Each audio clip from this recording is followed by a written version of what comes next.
arkadaşlar. Hazırız. Değerli basın emekçileri, haftalık basın toplantımıza tekrardan hoş geldiniz. Bildiğiniz üzere 4 Ağustos'ta Beyrut'ta korkunç bir patlama yaşandı. Kentin büyük bölümünde yıkıma yol açan patlamada yüzlerce insan hayatını kaybetti. Binlercesi yaralandı. 300 binden fazla insan da evsiz kaldı. Bu korkunç patlamadan dolayı derin üzüntü içerisindeyiz. Hayatını kaybedenlere buradan rahmet diliyoruz. Ailelerine başsağlığı ve yaralananlar için de acil şifalar dileklerimizi bir kez daha buradan tekrar ediyoruz. Birçok kültüre, inanca ev sahipliği yapan bu ortak yaşam kenti, direnişi, mücadeleyi 10 yıllardır yaşamının bir parçası haline getirdi. Beyrut'ta yaşayan halklar bu zor günleri de elbet aşacaktır. Bu zorlu günlerde başta partimiz HDP olmak üzere Türkiye halkları olarak bütün imkanlarımızla Lübnan halkının yanındayız. Bir daha bu tür büyük yıkımlara, acılara neden olan olaylar yaşamamak için öncelikle bu savaş zihniyetinden, savaş için depolanan mühimmatlardan vazgeçilmesi gerekiyor. Yıllardır savaşın yıkım getirdiğini dile getiriyoruz. Beyrut'taki büyük facia kaza da olsa, sabotaj da olsa savaşa yapılan yatırımın halklara yıkım getirdiğinin yıkımdan başka bir şey getirmediğini bir kez daha gözler önüne serdi. Tekrardan yaşamını yitirenlere başsağlığı diliyoruz. Değerli basın emekçileri, biliyorsunuz önceki gün Türkiye yaşanmaz bir ülke haline getiren iktidarın savaş politikasının çözümsüzlüğünün ve antidemokratik yönelimlerinin kaynağını iktidarın tecrit politikaları belirliyor. 5 Ağustos'ta Avrupa Konseyi'ne bağlı İşkence Önleme ve İzleme Komitesi SİPİT'i Türkiye raporunu açıkladı ve bu raporun önemli bir kısmı da Sayın Öcalan'ın tutulduğu İmralı cezaevine ait bölümlerdi. Rapor açıkça İmralı sisteminin bir tecrit sistemi olarak tarif ediyor ve bunun asla kabul edilemeyeceğini belirtiyor. Bu rapora göre İmralı'da bulunan tutsaklar haftalık 168 saatten 159 saatini mutlak tecrit koşullarında geçiriyorlar. SİPİT heyeti 2019 yılında İmralı cezaevinde yaptığı ziyarete ilişkin açıkladığı raporda 2016'dan bu yana İmralı sisteminde herhangi bir iyileşme olmadığını belirterek cezaevindeki sistemin tamamen gözden geçirilmesi gerektiğini istiyor. Yani bu sistem tamamen gözden geçirilmeli diyor SİPİT. SİPİT raporunda Türkiye hükümetini İmralı cezaevindeki tüm tutsakların istedikleri takdirde yakınlarından ve avukatlarından etkili bir şekilde ziyaret edilmelerini sağlamak için gerekli adımları atmaya çağırıyor. Bu amaçla disiplin nedenleriyle aile ziyaretlerinin yasaklama uygulamasının son verilmesini istiyor. Ayrıca komite yani SİPİT'i Türkiye hükümetinden İmralı cezaevinde tutuklu bulunan tüm mahkumların aile üyeleri ve avukat ziyaretleri hakkında aylık olarak açıklama yapmalarını talep ediyor. SİPİT'in belirttikleri son derece önemlidir ve bağlayıcıdır. Bu konu bağlamında biliyorsunuz Asrın Hukuk Bürosu dün bir açıklama gerçekleştirdi ve açıklamada da vurguladığı üzere üye devletin onayı ile rapor açıklanmıştır. Oysa SİPİT insan hakları hukukuna bağlı olarak devletler üstü bir kurumdur. Öncelikli görevi işkenceyi önleme olan SİPİT'i görevini ihmal eden bir noktadan söz kurmaktadır. Bu durumun kendisi bile adada sürdürülen işkence ve infaz rejiminin boyutlarının hukuksuzluğunu göstermektedir.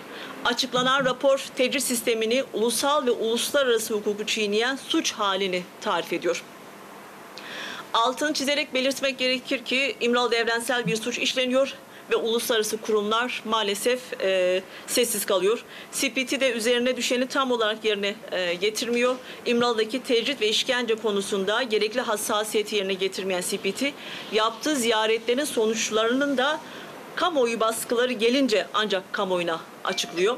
Bu da İmralı'daki tecrit sisteminin uluslararası bir sistem olduğunun kanıtıdır. Örneğin bir yıldan fazladır avukat ve aile görüşü İmralı'sında gerçekleştirilemedi. Pandemi durumu var ve kamuoyu adada ne olduğunu bilmiyor. Bu konuda bilgilendirme yapılmıyor. 2020 yılında SİPİT'i İmralı'dasına gitti mi? En son ne zaman gitti?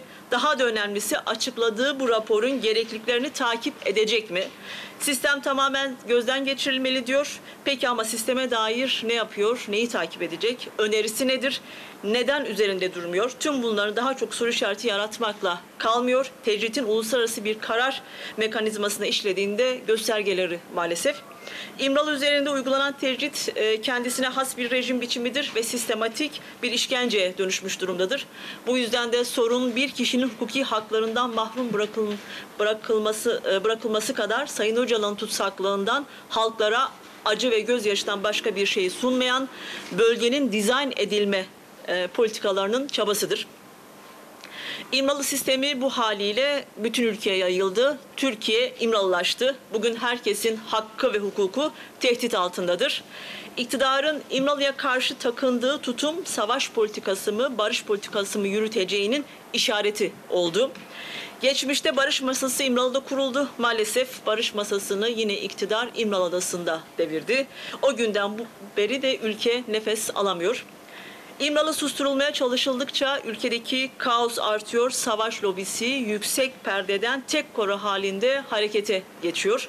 Tam tersine İmralı'dan ses geldikçe toplumda sağduyu, müzakere, diyalog ve akli selim duygular güç kazanıyor.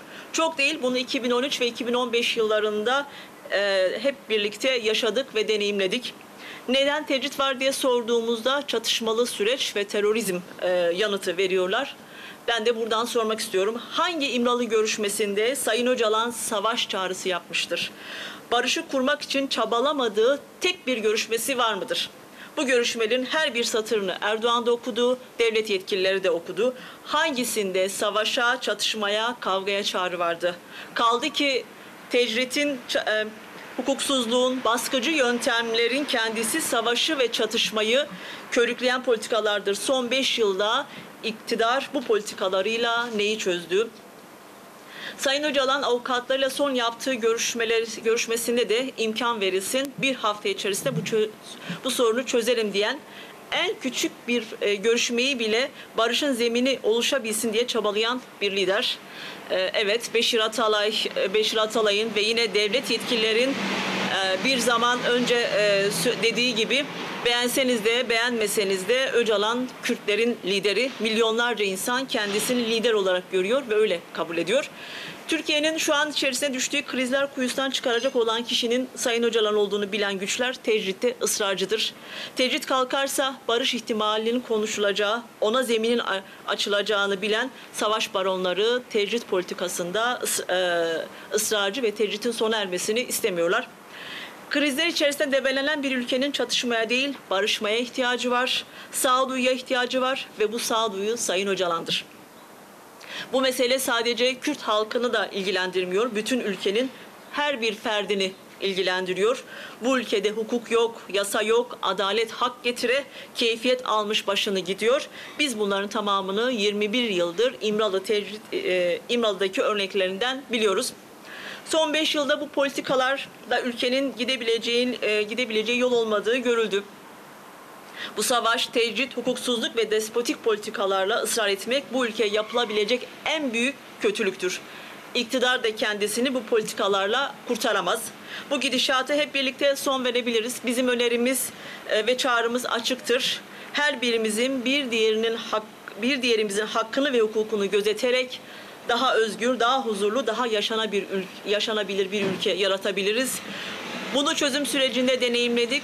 Sorunların diyalog ve müzakere ile çözülmesi yolu herkes için kazançlı yoldur. Bunu buradan bir kez daha ifade etmek istiyoruz. Değerli basın emekçileri, İstanbul Sözleşmesi ilişkin tartışmalar ile birlikte bu konuda erkek aklı tarafından kadın kazanımlarına yönelik çok boyutlu bir saldırı kampanyası sürüyor. Sözleşmeden çekilme kampanyasını yürütenler, bunun teorisini yapanların tamamı işlenen sistematik kadın katliamlarının, kadına yönelik şiddetin taraftarları, aynı zihniyeti savunduklarını açıkça itiraf ediyorlar. Kadınlar başta olmak üzere bu ülkede özgürlük, eşitlik, bir arada yaşamı savunan hiç kimse bu saldırı dalgasına karşı sessiz kalamaz, kalmamalı da. Kadınlar bu saldırıya karşı her zamanki gibi direnişini ve mücadelesini yükseltiyor. Sözleşme için önceki gün kadınlar Türkiye'nin birçok ilinde sokaklardaydılar. Hakları ve özgürlükleri için seslerini yükselttiler. Dün binlerce, yüz binlerce kadının katılım ülkenin dört bir tarafına yapılan eylemlerde kadınlar esas olarak erkeklere gölge etmeyin, başka ihsan istemeyiz dediler. İstanbul Sözleşmesi biz kadınların yüzlerce yıllık mücadelesinin sonucu elde ettiği kazanımıdır ve bunu hiç kimse elimizden alamayacak. Biz yaşam hakkımıza, emeğimize sahip çıkıyoruz, bizim olanı savunuyoruz. İstanbul Sözleşmesi'ni savunmaya devam edeceğiz. Pandemi hala ülkenin ve halkımızın yakıcı gündemlerinden biri. İktidar geçtiğimiz 5 ayda önceliğini insan sağlığı değil para olduğunu gösterdi. Tüm önceliklerini ekonomik göstergelere göre belirledi. Üstelik ne pandemiyi kontrol altına alabildi ne de ülke ekonomisini kontrol altına alabildi. Bu beceriksizlik yetmiyormuş gibi son dönemde valiliklerin açıkladığı verilere göre ortada aslında bir sahtekarlık da var. Sadece birkaç örnek verelim. Malatya valisi yüzlü rakamları aşan hasta sayılarına ulaştıklarını söyledi. Sağlık Bakanlığı Malatya'nın da dahil olduğu 8 ilde 45 vaka sayısını açıkladı. Rize valisi 40'lı vakaları gördüğümüz gün oldu dedi. Ancak Sağlık Bakanlığı Rize'nin de dahil olduğu 6 il için açıkladığı en yüksek rakam 25. Erzurum valisi kentteki toplam vaka sayısının 2511 olduğunu açıkladı. Aynı tarihte Erzurum'un da dahil olduğu 6 ilde Sağlık Bakanlığı açıkladığı vaka sayısı ise 2946. Rakamlar arasındaki çelişki çok büyük. Bu bir yana bu valilikler İçişleri Bakanlığı'na bağlı valilikler. Aynı hükümetin iki ayrı bakanlığı böylesi kritik bir konuda nasıl birbirinden bu kadar farklı ve çelişkili veriler açıklayabiliyor? Hangisi yalan söylüyor? Birbirlerinden bu kadar habersiz olmaları mümkün mü? Eğer bu kadar habersizlerse bu ülkeyi yönetmeye mahirler mi? Bunlar sorulardan sadece birkaçları. Tabii bu durum akıllara başka sorular da getiriyor. Biz özelde şu sorunun cevabını acilen bekliyoruz. İçişleri ve Sağlık Bakanlıklarının açıkladığı vaka sayıları arasındaki büyük çelişkinin sebebi nedir?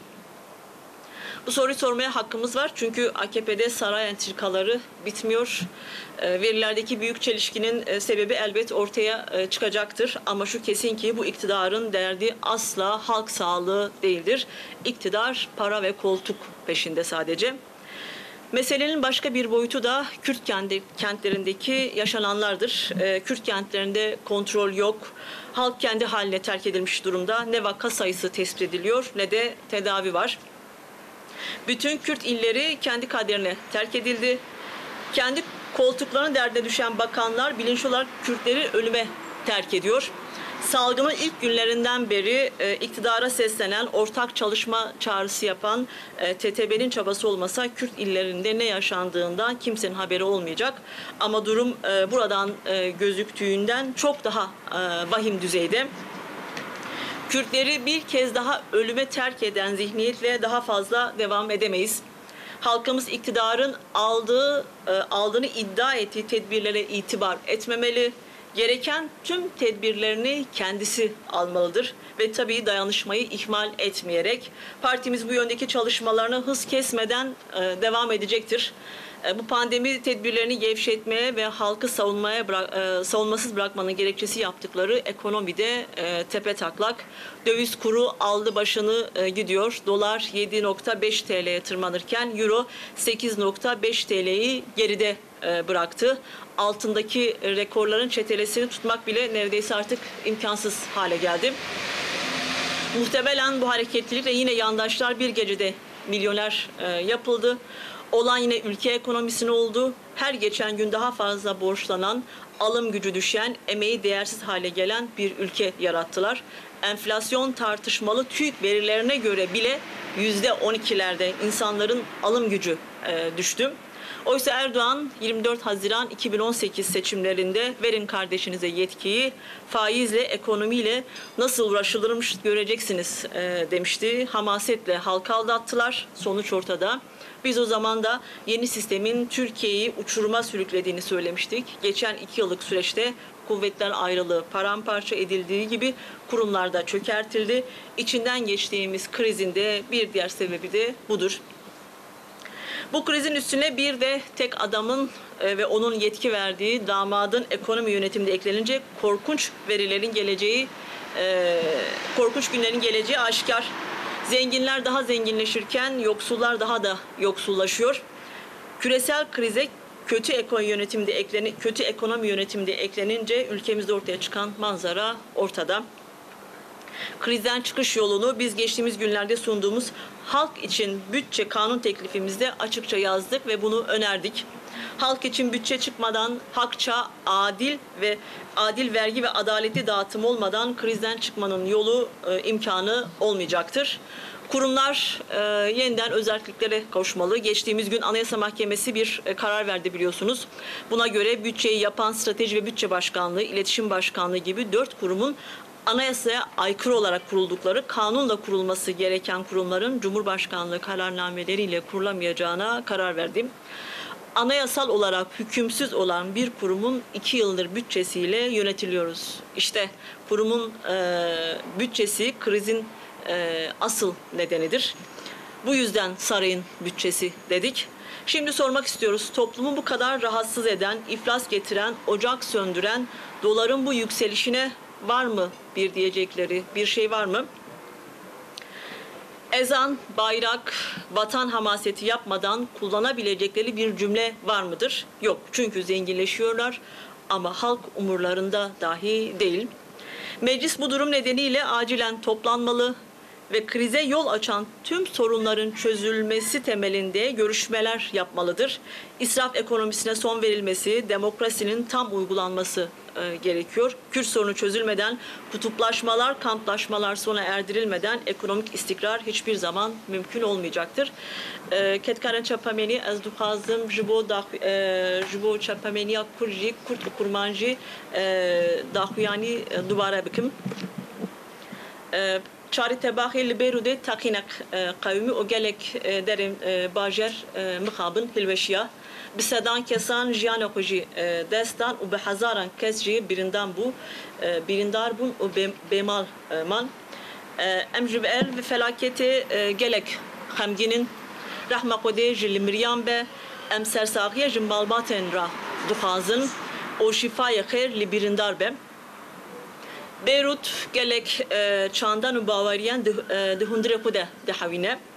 Bi 10 salan Beyrut tek koşîn û berxwedaniye kiriye parçeyekî jiyana xwe. Gelen Beyrûdê li wan rojan qedar jî derbas bikirin hêviyê ku Beyrut dîsa were ser hemdê xwe em jî wek HDP û gelên Tirkiye li gelê Beyrûd re bi hevra bûn em bi van rojan zor de pişkiriye bidin hevdûre. Katkerên hêja sedama mezin a politikayên şer bêçareserî û helwestan antidemokratik siyasetê tecrüteye. CPT pazde penci tebaxê de rapera xwe ye derheqê Tirkiyeyê weşand rapor piranî li ser girtîgahê İmralî bû ê ku Birêz Öcalan tede dimîne. Rapor bi awayekî eşkera dike nîşan dike ku pergala İmralî pergalekî tecrütê û dîsa nîşan dike ku ev yek tucar nayê kabul kirin. Li gor ve raporê girtiyên li İmralî 608 saatin li hefteyê 159 saat dibin tecrütekê mutlak de demînin. Dîsa li gor raporê ziyarete 2016'dan hatta ziyarete 2019'dan li pergala İmralî'de tu veguhertin nehatiye kirin û dahaz kirine ku pergala girtikê ji nû ve bê nirxandin û berçavên re nû ve derbas kirin. Divê em bi avayekî hişk cardin nîşan bikin ku li İmralî sucekî navnetevî tê kirin û hemû saziyên navnetevî bêdengin. CPT ji peyvîrên xwe baş laynecî li ser tecrid û işkenceyê li İmralı'yê berpirsiyariyên xwe ji bîr dike. Encam û raporun ziyaretên xwe ji biderengî ev jî bi ısrara raya giştî parve dike. Ev yek bi tenasexwer ev yek bi tenê ser xwe diyar dike ku li İmralı'yê pergalekê navnetevî tecrütekî navnetevî te kirin. Ji salek zêdetir hevdîtirên parêzerên û malbatê tê asten kirin. Rewşa pandemiye her diçe xerabtir dibe. Tu kes nizane bêka li giravê de çi diqewime. Wek mînak CPT îro îsal çûye giravê. Herî dawî kengê çû hala herî mühim CPT ve pêdiviyên vê raporiyê xwe bişopînî an na. Erê di rapor dibêje ku di vê pergalê İmralî de nû ve bên nirxandin û berçavan re bê derbas kirin. Lê pêşînarê wê çi ne? Divê ev tişt hemû li gor berpirsiyariyan bên ronî kirin û gel bê agahtar kirin. Ev yek zelale ku tecrüte li ser İmraliyê tecrütekî serbixwe û işkenceyeke pergalî û domdar e. Mirovek ji hemû mafên xwe yên bêhukûkî tê bêparkirin lê bi dilgirtina Birêz Öcalan dixwazin heremê ji nû ve li gor xwe dîzayn bikin. Lewma pergala İmralî li hemû Tirkiye belav bûye wan Tirkiye îro kiriye İmralî. Îro mafê herkesî dibin xeterê de ye. Siyasete şer yan jî li gor siyasete şer yan jî siyasete aşitî li gor helwesta iktidarê a İmraliyê derdikeve holê. Wexta ku berxwe wandan aşitiye çûn İmraliyê masaya aşitê danîn û ev mase li aliyê iktidarê dîsa li İmraliyê hat hilweşandin û ji vê rojê ve Tirkiye behnek fireh negirt. Tirkiye ji vê rojê şûn de ji xwe xêr nedît. Dibêjin ji ber peyvajoyê şer û terorîzmê tecrüt heye. Em jî dipirsin di kîjan hevdîtinê Birêz Öcalan'da banga şer heye. Yek hevdîtinek wî ku heye ji bo aşitiyê hewl nedabe. Erdogan jî hemû berpirsên dewlet jî ji her gotinên wan hevdîtinan xwendin. Di kîjan de bangê şer û pevçûnê hebû. Esas ev polîtikayên tecrütê bêhukûkî rebazên tundiyê şer û pevçûnê çêdikin. İktidar bi van polîtikayan 5 sale dawiye çi destxist. Hiç ku Birêz Öcalan hevdîtinê xwe herî dawî de dubare got fersendê vekin ez di nav hefteyekê de di vê pirsgirêkê çareser bikim. Birêz Öcalan hevdîtinê herî kin de jî hewlda aşîtiyê dide erê ve demek ki kin de demek beri Beşir Atalay û berpirsên devletî ji Diyarbikir'in gotibu ji hesabê wê bêyê jî nayê jî Öcalan rêberê gelê Kurde. Bi milyonan kes wî wek rêberê xwe dibînin. Pêdiviyên me ne li ser şer û pevçûn bi aşitiyê heye. Pêdiviyên me bi feresata xurt heye û ev jî Birêz Öcalan e. Reya diyalog û ji bo herkesî sûdewara û hewcedar e. Ketkarên hêja nîqaşên li ser Peymanê İstanbul jî pê êrişên ku li ser destkeftiyên jinan hê jî didome mixabin. Ev kesên ku kampanyayê vekişînin Peymana İstanbul'a dimeşînin alîgerên qetliyamên jinanin heman zihniyatê diparêzin. Pêşî ku jin û herkesî ku azadî û pevrebûnê dixwazin divê li hember vê pêla êrişê bêdeng nemînin. Jin wek her carê li hemberê xwe êrişê tê dikoşînin li ber xwe didin.